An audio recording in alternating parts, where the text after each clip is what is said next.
Hello and welcome to the Illusion Horror and Con YouTube. We have partnered with the fine folks at Cult Divinity Lost to bring you an interview series on the creative voices behind the Cult Kickstarter, Dark Realms and Other Horrors. And the campaign is live right now. You can go and click on it and buy some real nice goodies. And it will stay open until February 28th at 6 p.m. CET. I'm Crystal, and this is David. And today we'll be speaking with Matthew Sanderson. And he is one of the talented writers who is featured in Broken Reflections, the horror starter collection. Yeah, so I think we'll start off with Matt. How about you introduce yourself and let us know what you do, who you are, what's going on, anything you Sure. want.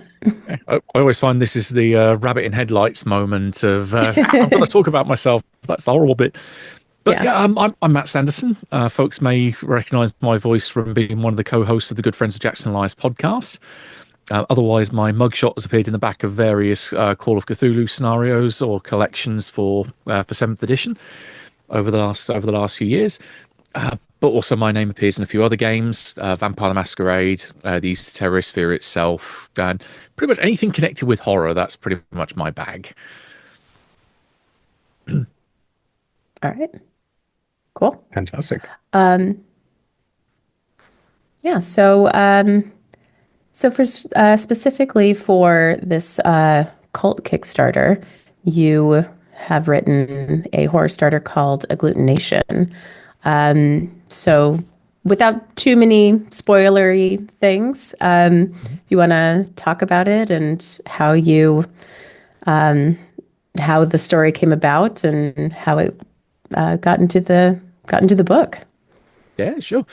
One of the things I love about the Cult universe is that it's such a big, wide, open sandbox and playground where there's so many little toys and elements you can play around with.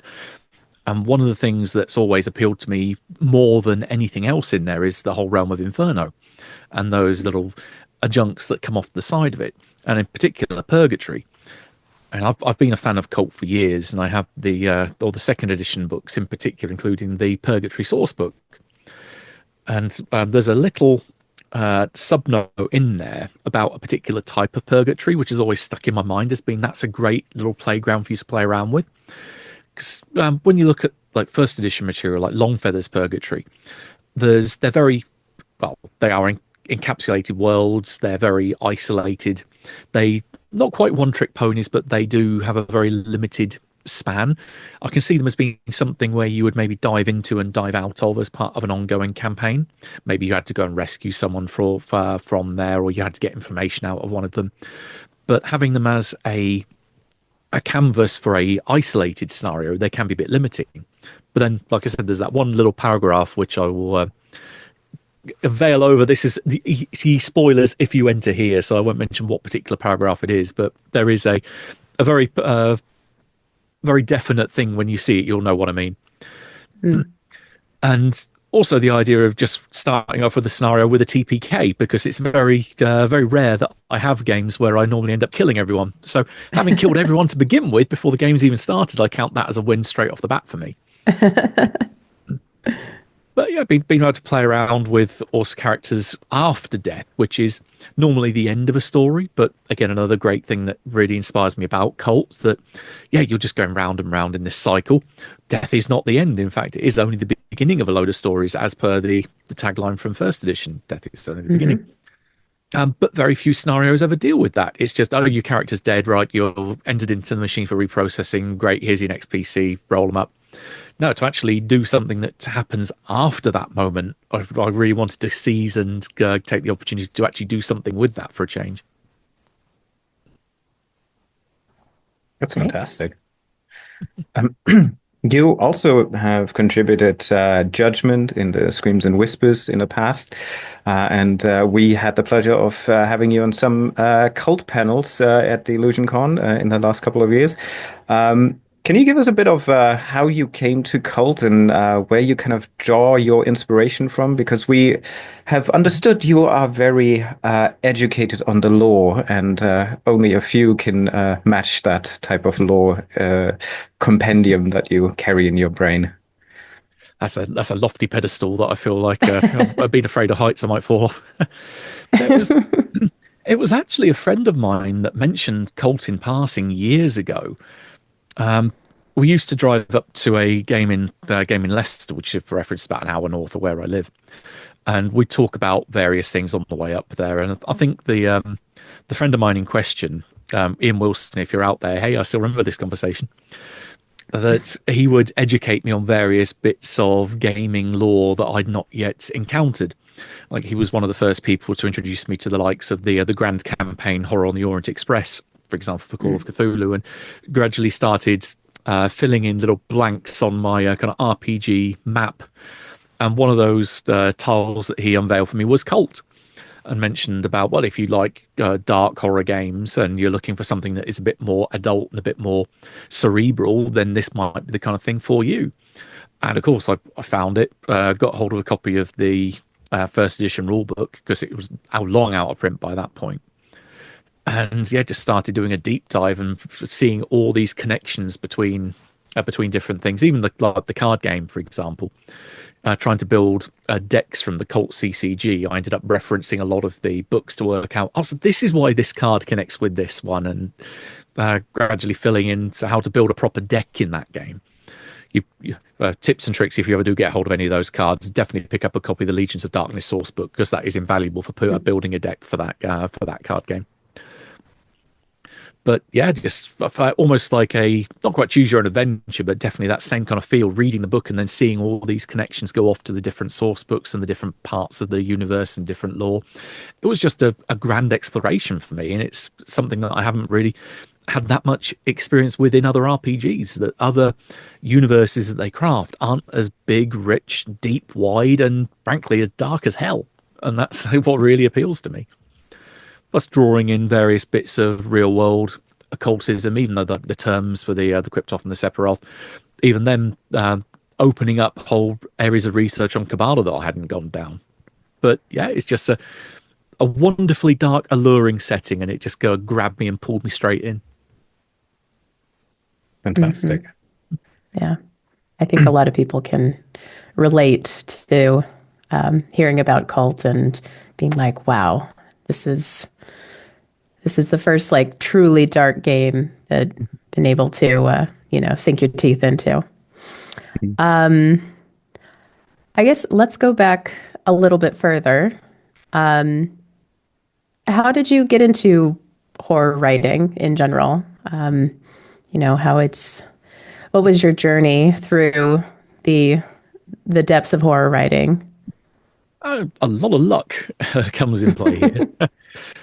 I started going back to my school days. I was an avid reader of horror and thriller fiction, and pretty much my library of fiction here pretty much consists of just that. There's very little else.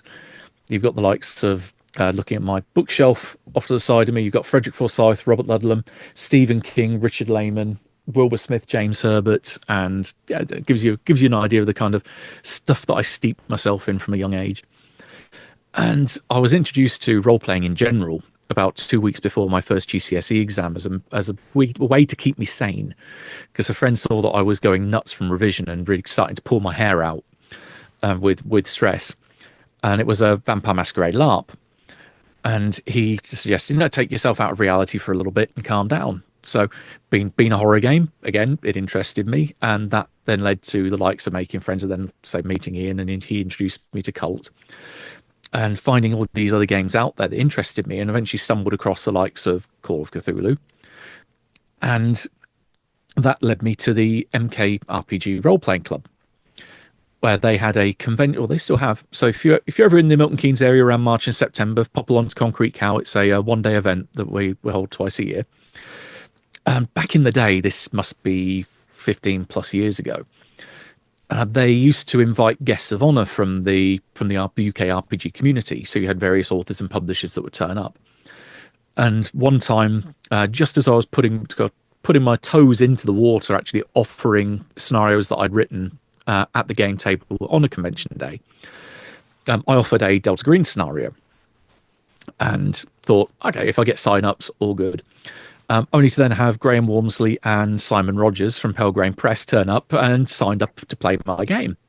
I thought, wow, this is definitely put me in the spotlight. I hope I live up to expectation here and give them a good time. But by the end of it, Simon stood up and said, "Well, if this was one of the games that I'd released, I'd offer to take it off your hands here and now and publish it for you." So I thought, well, I must be doing something right if I've got that kind of praise. So I made a deal with him to say if he came back to the convention the next time it was being run, I'd offer one of his games and a game for the Easter terrorists. And so I'd run it for him and see if he liked it. And sure enough, he came back, he played it, and that's how Love of Money then entered into print, which then got my foot in the door to then, of all things, have a telephone interview with Justin Achille as part of a reward for the Kickstarter they did for the V20 companion for Vampire Masquerade. And I mentioned that I'd got some work on, say, doing the Easter Terrorists, and also at that point been offered to do the one of the intro scenarios in the Call of Cthulhu 7th edition rulebook. And he said, well, we've got space open on Hunters Hunted 2. Do you want to submit some stuff for us? And it just, that one foot in the door then just opened a whole line of other stuff for me and got a nice little CV of material under my belt that's then been able to use to approach other publishers and get other stuff done. So, yeah, it's been a lot of luck and being in the right place at the right time. Wow. That's fantastic. And also inspirational. I think what I kind of want to follow up is you certainly have a initial drive to horror. Is there maybe something particular of one of the systems or cult that you really appreciate the level of horror, or what type of horror is what you do? Because if we can consider Judgment, that has become pretty much a almost a real narrative scenario now. Yeah. I didn't have a crystal ball for that. Trust me. I was going to ask. Did you see a psychic, or? if I had a crystal ball, trust me, I would have asked for the lottery numbers a long time ago.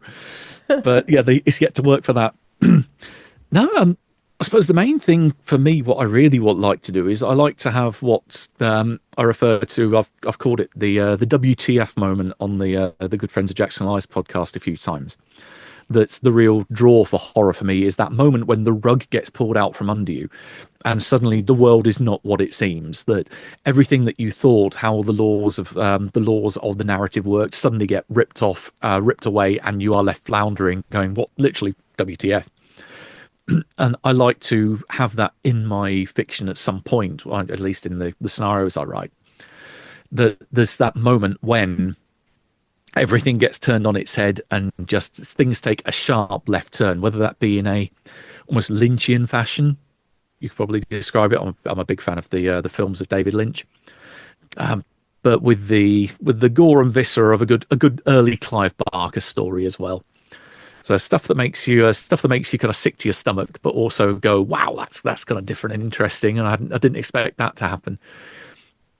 But yeah, that's the kind of the main thrust of what I like to achieve in the scenarios I put together. Yeah. Okay. Right. So how about is there anything upcoming that you're working on that besides the impending release of Broken Reflections and your story in it, anything else that you working on that you can talk about, tease a little, or? I've got a couple of smaller projects on the back burner. As a few people might know, I was fairly ill about 3 years ago, actually, this month, which has definitely slowed down my output a little bit. So there's a few things that have been lingering on since then, which are now finally coming to fruition. Because you'd be surprised how long it takes a project to go from inception to finally hitting the bookshelf or the Kickstarter front page.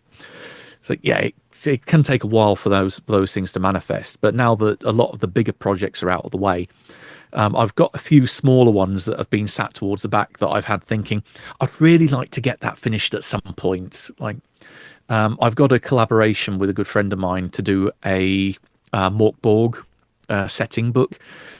So to do a thing, we'll be, is this more of a self-publishing thing or putting up through drive-through that will be detailing a particular location in one of the territories, and then a couple of scenarios or plots that can be set within that locale. So again, quite a bit of a change of pace for me. I've done one Morkborg self-release thing in the past. There was a game jam on Itch about folklore and how you could use folklore to inspire scenarios or gaming material in general. So I put out a pamphlet called The Lonely Throne a few years back that was based on mourning benches or mourning chairs in cemeteries, and yeah, how you could use that in a Morkborgian type setting. And I've got a couple of other things that again are on the back burner, but probably can't say anything about them as yet, because whether they manifest or not is up to the gods or up to the publishers that they'll be submitted to. But yeah, there's a few things that I know are definitely in the pipeline for Call of Cthulhu, for books that will be coming out in the future. But yeah, there's stuff is definitely happening out there, but definitely taking things a little slower in more recent years as I get back up to the speed I used to have before being ill. I see. Within these all these projects and the horror writing itself, what is something challenging that you always have to overcome, or maybe that you face every time you start a scenario or a script, and how do you approach that? I suppose the first thing that I think of mainly comes down to personal experience. That to put it in context, I was playing a game where a particular subject matter came up, and I thought, well, it's a game, it's not going to have any particular consequence for people at the game table. And this was just me as a player. And this particular topic came up. But I remember one of the other players getting very, very, very upset when this happened. And then that moment has always stuck with me. And as a writer, thinking, and also as a GM running games at a table, I don't want to be the cause of that happening to one of my players. And if a particular subject comes up, I have to really kind of run it through my head. How do you deal with it in a tasteful manner? How could this potentially upset people and push some buttons and take them to places they really didn't want to experience at a game table? And so it comes down to sensitivity. And when you're dealing with particularly mature subjects, where it is you need to be an adult to play this game because of this type of stuff that will come up, where do you end up drawing the line between it being dark and not fun at all? So I would say with, as we mentioned, Judgment has particularly heavy subject matter in there. I remember going back and forth with Jacqueline, the editor on that project, in notes and various in the editing and development process, thinking, well, how do we handle that particular topic? Because abortion is quite a central topic to that scenario. Yeah. And yeah, that's probably the first thing that really sticks to me is, okay, how is this potentially not going to be fun for people? How can I make it that present topics in such a manner where it's not going to upset anyone while still providing a darker tinted experience for people that want that kind of thing at the table? And yeah, just making sure that it is fun, but also that I don't retread the same ground too often. Because, it can get into a rut, I find, with even just going back to fiction. I can always think of a couple of authors that have written almost the same story, but then just put a different title on it and released it several times over. As much as I love him, James Herbert being my favourite writer, he did that a few times. You can look at the Dark and the Fog are pretty much carbon copies. The Rats and Lair, they're almost carbon copies. And then you get like Jack Higgins that pretty much even just use the same structure of scenes between Dillinger and Wrath of God. That, yeah, it's things that I do not want to see. Is someone looks at a scenario of mine and goes, well, this scene is exactly like something that happens in a different scenario. So it's keeping things fresh, it's keeping things different, and trying to not be a one-trick pony, and trying to do things that are very much their own beasts. each instance. So coming up with very different things can be quite taxing and require a lot of brain power at times. You definitely have to flex your creative muscles to make sure that you don't just keep churning out the same thing again and again and again. Maybe speaking of flexing your creative muscle, where do you get your inspiration from, and how do you keep it fresh and up to date? We are aware that you have quite the bookshelves surrounding you. The question is, do you have the time to even read all of them? Or what else do you use for inspiration?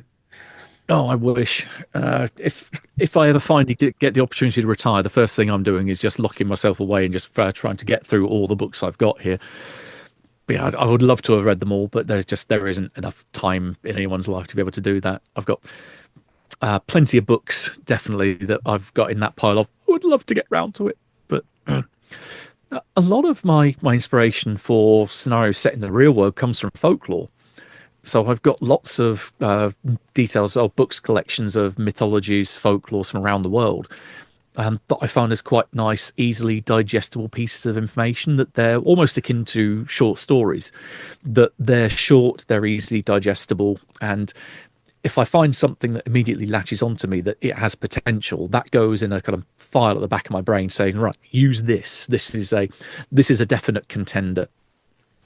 And it's those little gems that you stumble across where you think this has got potential that really is what starts the creative process for me. It always needs to have that little seed that I then take. I was trying to think of a random example off the top of my head, something like La Lorna, maybe, as the figure from Spanish mythology or Mexican mythology, the mother that's drowned her children.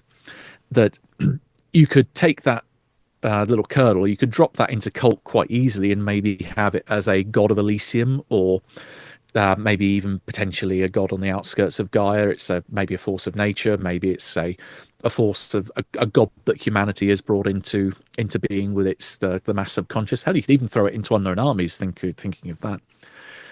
And then when you've put that little seed in the context of a particular game, it then starts a series of almost a logic flowchart questions for me.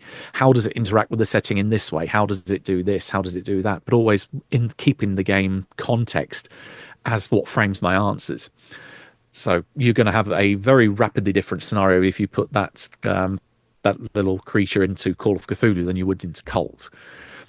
And nothing particularly stopping you doing that. I mean, for me, it would fall into that danger of repetition. That you're just using the same thing between two different scenarios again. But it's definitely something you could do for just regular games for your friends and family at the game table. There's no reason why you couldn't do a series of games all inspired by the same thing across different gaming systems and gaming worlds. I think that could probably be a nice little experiment to try, especially if you're an aspiring writer. That could be something that, again, helps you get those muscles flexing and see what you can do with that.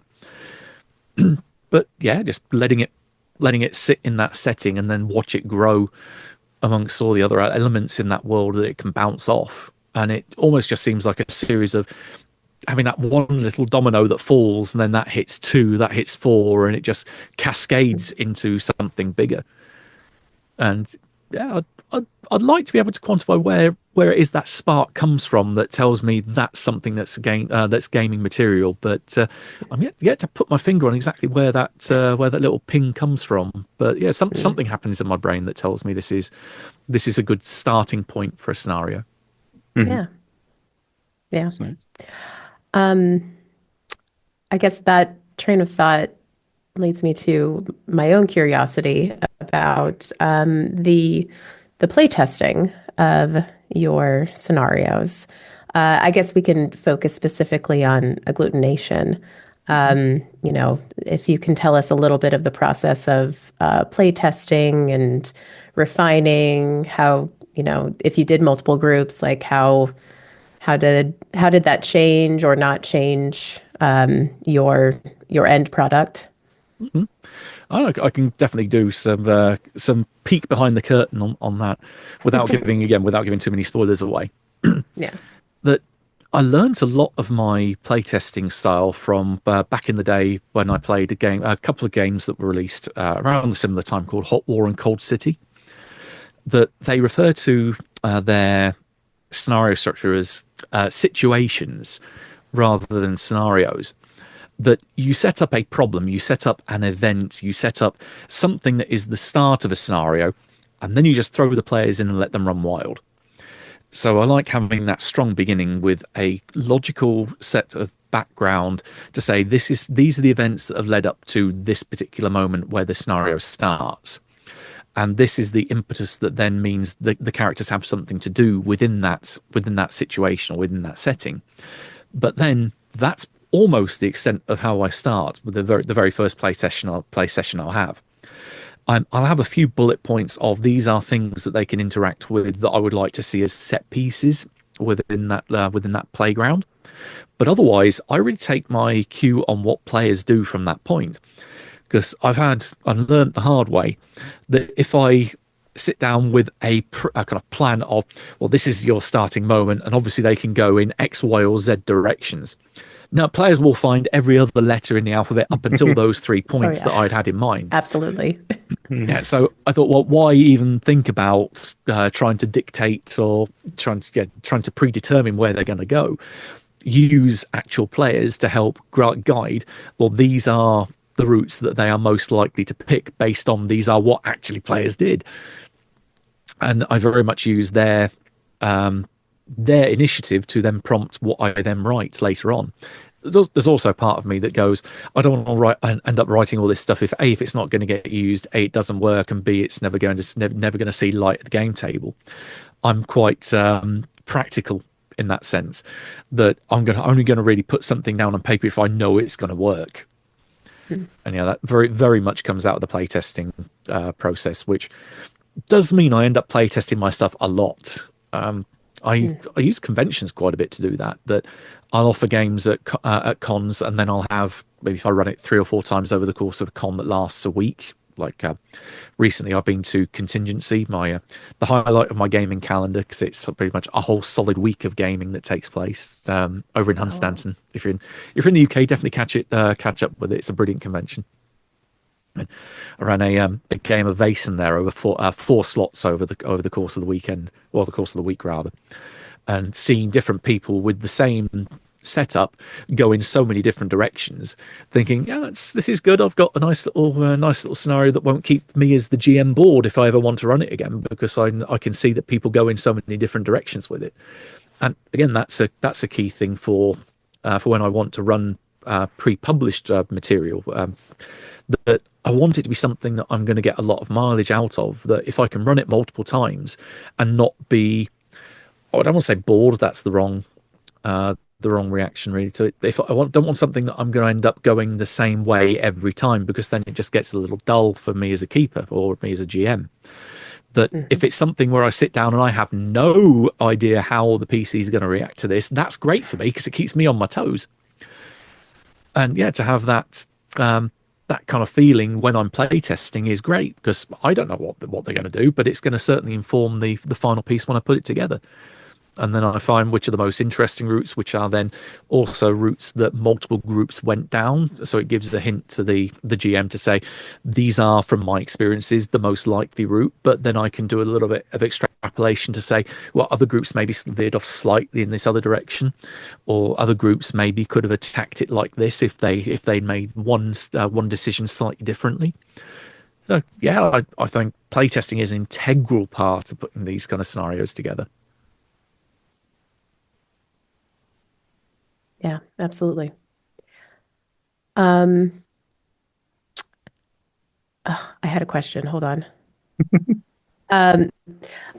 So you mentioned also a little earlier about when you were talking about what inspires you, and a little bit of advice for new writers or aspiring writers.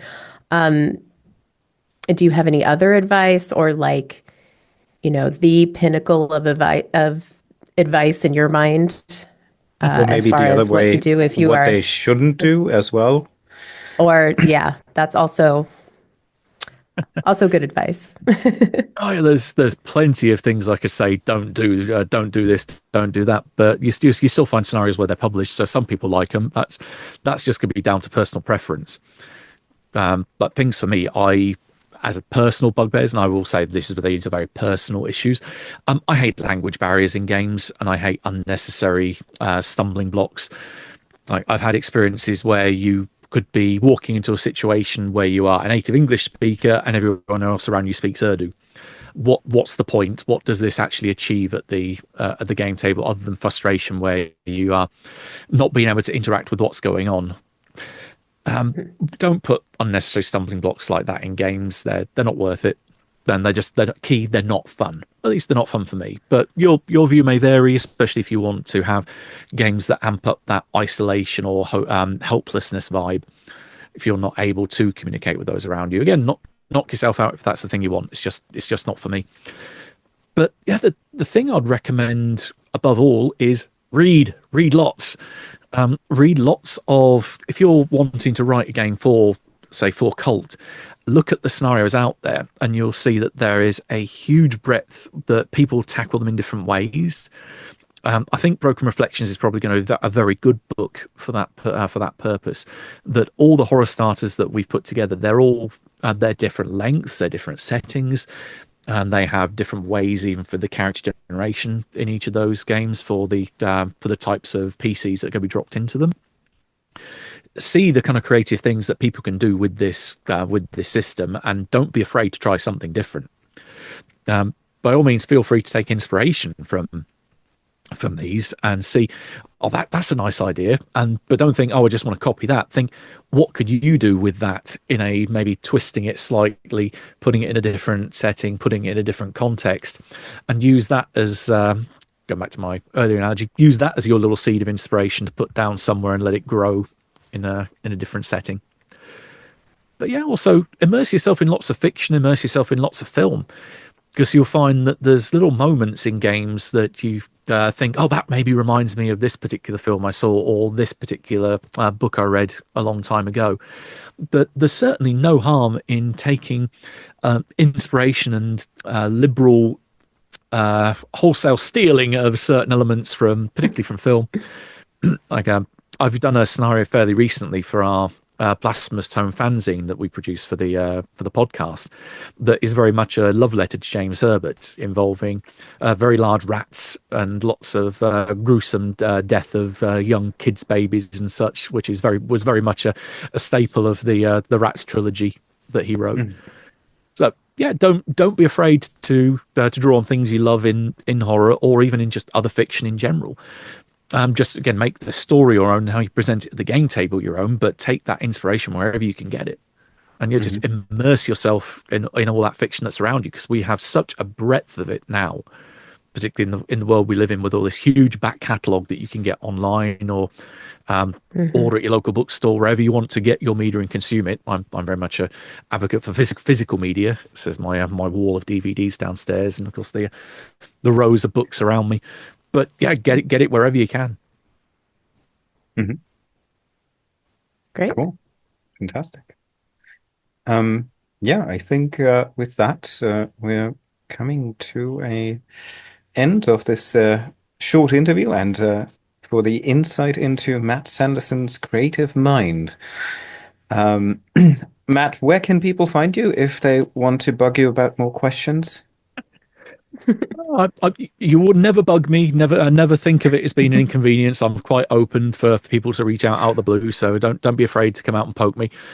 Just don't throw. If you're doing the equivalent of heckling, as if I'm on a stage, don't throw the tomatoes while they're still in the can. Be semi polite and just throw them raw. But yeah, all seriousness, yeah, you can reach out for me at various places. I'm on Discord on various places. There's the Good Friends of Jackson Elias server. I'm over at Into the Darkness quite a lot, because I do a lot of stuff with them on YouTube as well, and of course on the Illusion Horrorcon Discord server as well. Otherwise, I'm also over at the Good Friends of Jackson Elias webpage over at blasphemoustomes.com, and I still have a presence on Facebook as well, even though I pretty much only use it for looking through lots of pictures of cute birds that come through from like cockatiel owner groups and the likes. We have a growing aviary downstairs, but yeah, Hmm. Mm, I am still on there as well. okay, Okay, fantastic. great. Well, thank you, Matt. And thank you, everyone, for tuning in to the insight into creative minds of Cult Divinity Lost at the Kickstarter Dark Realms and Other Horrors. So thank you, staying with us, and watch out for the next interview. Bye, everyone. Bye.